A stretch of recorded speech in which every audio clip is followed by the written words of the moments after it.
A well-established mind, a mind which is in a state of samyukti, is referred to as a kalpavriksha.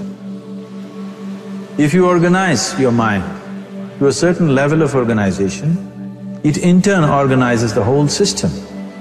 Your body, your emotion, your energies, everything gets organized in that direction.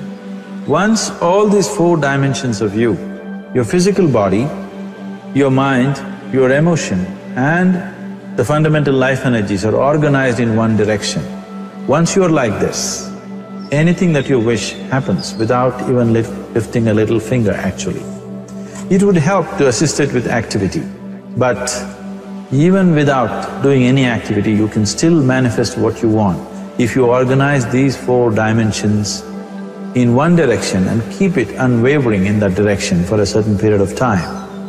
Right now the problem with your mind is, every moment it is changing its direction. It is like you want to travel somewhere and every 2 steps if you keep changing your direction, the question of you reaching the destination is very remote unless it happens by chance. So, organizing our minds and in turn organizing the whole system and these 4 basic dimensions of who you are right now in one direction, if you do this, you are a kalpavriksha yourself. Anything that you wish will happen. But right now, if you look at your lives, everything that you have wished for till now, if it happens, you have finished. Everything and everybody that you have desired for, if all of that lands up in your house today, could you live with that? So if you want to become empowered, it is also important that you become responsible as to what you ask for and what you don't. Right now the world's situation is just this, we are hugely empowered with technology. Today it doesn't take six billion people to destroy this planet. One man by pressing the wrong button can destroy the whole planet. When we are empowered like this, it's very important that our physical action, emotional action, mental action and energy actions are controlled and properly directed. If it is not so, we become destructive, self-destructive. Right now, that is our problem. The technology, which is supposed to make our life beautiful and easy, has become the source of all the problem that we are destroying the very basis of our life, which is the planet. So what should have been a boon, we are making a curse out of it. What has brought incredible levels of comfort and convenience to us in the last 100 years or so has also become a threat to our life simply because we are not conscious action, we are in a compulsive state of action. So organizing our minds fundamentally means moving from a compulsive state of activity to a conscious state of activity. You might have heard of people for whom they asked for something and beyond all expectations it came true for them. Generally this happens to people who are in faith. Now, let's say you want to build a house. If you start thinking, oh, I want to build a house. To build a house I need 50 lakhs, but I have only 50 rupees in my pocket. Not possible, not possible, not possible. The moment you say not possible, you're also saying I don't want it. So on one level you're creating a desire that you want something, on another level you're saying I don't want it. So in this conflict, it may not happen. Someone who has some faith in a god or in a temple or whatever, who is simple-minded. Faith works only for those people who are simple-minded. Thinking people, people who are too much thinking, for them it never works. A childlike person who has a simple faith in his god or his temple or whatever, he goes to the temple and says, Shiva, I want a house. I don't know how, you must make it for me. Now in his mind there are no negative thoughts. Will it happen? Will it not happen? Is it possible? Is it not possible? These things are completely removed by this simple act of faith. Now he believes Shiva will do it for him and it will happen. So is Shiva going to come and build your house? No, I want you to understand, God will not lift his little finger for you. What you refer to as God is the source of creation. As a creator, he has done a phenomenal job, there's no question about it.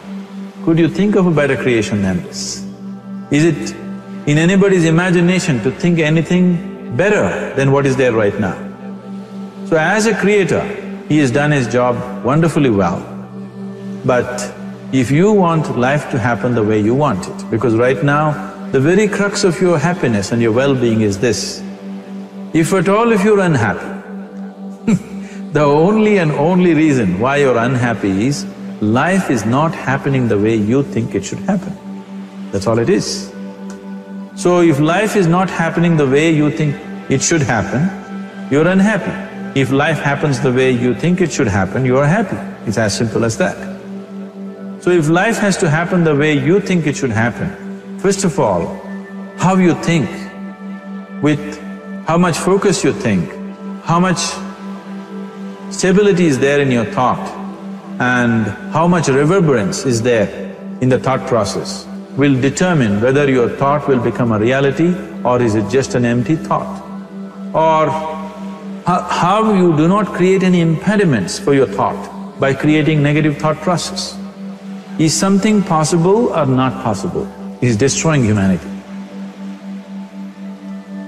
What is possible and not possible is not your business, it's nature's business. Your business is just to strive for what you want. Right now you're sitting here. If I ask you two simple questions, I want you to just look at this and answer this. Right now from where you're sitting, can you just fly off? You say no? Right now from where you're sitting, can you get up and walk? You'll say yes. What is the basis of this? Why you say no to flying and yes to walking? Because past experience of life, many times you've gotten up and walked, never did you fly off. Or in other words, you're using the past experience of life as a basis for deciding whether something is possible or not possible. Or in other words, you have decided that what has not happened till now cannot happen in your life in future. This is a disgrace to humanity and the human spirit. What has not happened till now on this planet can happen tomorrow. Human beings are capable of making it happen tomorrow. So what is possible and what is not possible is not your business. That is nature's business. Nature will decide that. You just see what is it that you really want and strive for that. And if your thought is created in a powerful way, without any negativity, without any negative thoughts bringing down the intensity of the thought process, it will definitely manifest. The whole existence today, modern science is proving, is just a reverberation of energy. It is a vibration. Similarly, your thought is also a vibration. If you generate a powerful thought and let it out, it will always manifest itself. So generally, people are using faith as a means to remove the negative thought. Today, once you have become thinking human beings, your faith is not too deep. It doesn't matter how much faith you think you have, somewhere doubts always crop up. Right now, the way your minds are made, this moment, if God appears right here, you will not surrender to Him. You will want an investigation whether He is really God or not. With this kind of mind, you should not waste your time on faith. So there is an alternative, which is commitment. If you simply commit yourself to creating what you really care for, now once again, your thought gets organized in such a way, there is no such thing as whether it's possible or not possible. There is no hurdle in your thought process. Your thought flows freely towards what you want. Once this happens, making it happen will also naturally follow.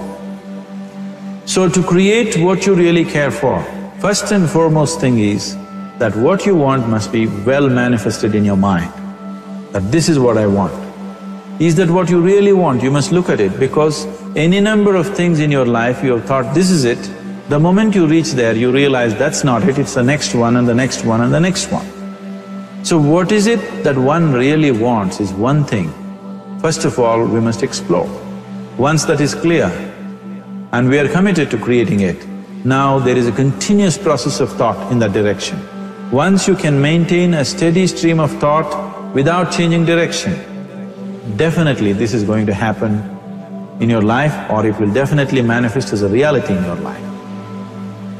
So, either you make this human form into a kalpavriksha, or you make it into one big mess, which is happening all over.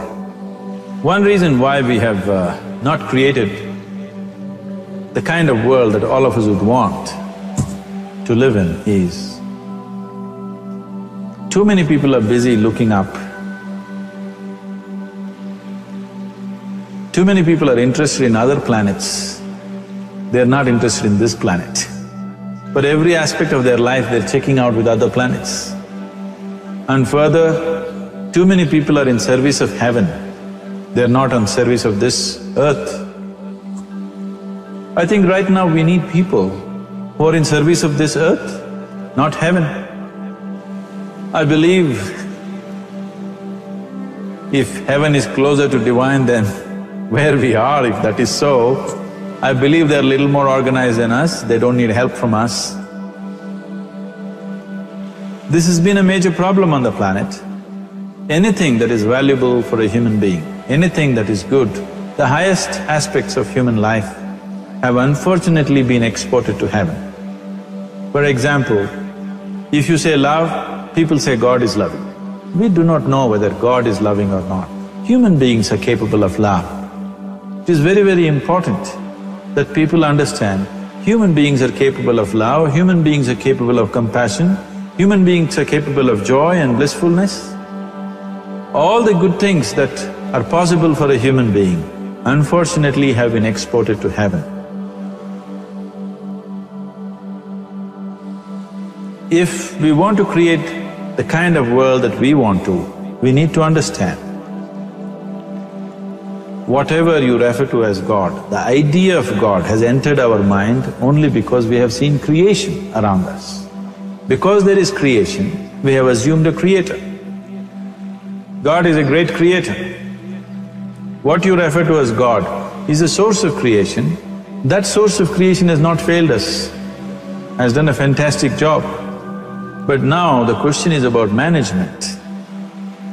If you want to leave the management in the hands of the Creator, He will manage it in His own way, according to His agenda. But that's not what you want. You want life to happen the way you want it. Now, for example, let's say all of you here are the India soccer team for the next World Cup, and I am the coach. So these next 4 years, everything that you need to know about football is taught to you, everything that I know about football is poured into you in so many ways. Now, the time to play the match has come, you're on the field and the ball comes near your foot, but you look at me, then it's no good. You've seen those coaches sitting there and boiling, nothing happens. Because now, once you're on the field, it's your job. So this is the same thing. The Creator has done a fantastic job. Now you're here, it is for you and me to see how to manage this, how we want it, how to keep this world, how, in what condition would all of us enjoy it best is something that we have to look at. So at every stage in our life, we tend to think, this is it. If this one thing happens, everything will be fine with my life. You reach there and you realize that's not it, and you postpone it to something else and something else. This is going on. The first and foremost thing is, you must be clear what is it that you really want. If you do not know what you want, the question of creating it doesn't arise. If you look at what you really want, what every human being wants is, he wants to live joyfully, he wants to live peacefully. In terms of its relationships, he wants it to be loving and affectionate. Or in other words, all that any human being is seeking for is pleasantness within himself, pleasantness around him. If this pleasantness, if it happens in our body, we call this health and pleasure. If it happens in our mind, we call this peace and joy. If it happens in our emotion, we call this love and compassion. If it happens in our energy, we call this blissfulness and ecstasy. This is all that a human being is looking for. Whether he is going to his office to work, he wants to make money, build a career, build a family, he sits in the bar, sits in the temple, he is still looking for the same thing. Pleasantness within, pleasantness around. If this is what we want to create, I think it's time we addressed it directly and commit ourselves to creating it. So you want to create yourself as a peaceful human being, joyful human being, loving human being, a pleasant human being on all levels. And do you also want a world like this? A peaceful world, a loving world, a joyful world? No, I want greenery, I want food. When we say a joyful world, that means everything that you want has happened. So this is all that you're looking for. So all that you need to do is commit yourself to creating it, to create a peaceful, joyful and loving world, both for yourself and everybody around you. Every day in the morning, if you start your day with this simple thought in your mind, that today, wherever I go, I will create a peaceful, loving and joyful world. If you fall down 100 times in the day, what does it matter?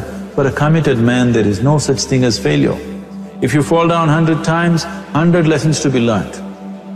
If you commit yourself like this to creating what you really care for, now your mind gets organized.